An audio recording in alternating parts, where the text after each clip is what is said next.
Corona సమయంలో చూసుకున్నట్టయితే వాళ్ళ యొక్క పాత్ర చాలా అభినీయమైనది.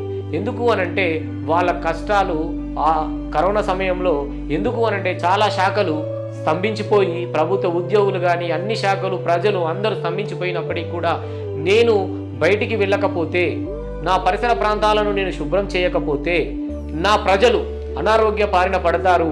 ఇప్పటికే కరోనా విజృంభిస్తూ వాళ్ళ ప్రాణాలను తీస్తుంటే నేను కూడా బయటికి వెళ్ళి వారికి సేవ చేయకుండా ఉంటే నా ప్రజలు, నా సమాజం ఇబ్బందులు పడుతుందని వాళ్ళు తెగించి వాళ్ళ కుటుంబాలను ఎందుకు అనంటే బయటికి వచ్చినప్పుడు వాళ్ళకు కరోనా అంటుకుంటే మళ్ళీ వాళ్ళ కుటుంబం వాళ్ళకు అంటుకొని చాలామంది ప్రాణాలు కోల్పోయారు. అయినా కానీ నేనున్నా, నా సమాజాన్ని నేను కాపాడుకుంటా, నా సమాజం కోసం నేను పనిచేస్తా అని చెప్పేసి, నేను లేకపోతే నా పరిసర ప్రాంతాలు శుభ్రంగా ఉండేయని చెప్పేసి వాళ్ళు ముందుకు వచ్చి కరోనా సమయంలో ప్రభుత్వానికి నేనున్నానంటూ, నేను మీకు అండగా ఉంటానని వాళ్ళు సేవ చేయడం జరిగింది.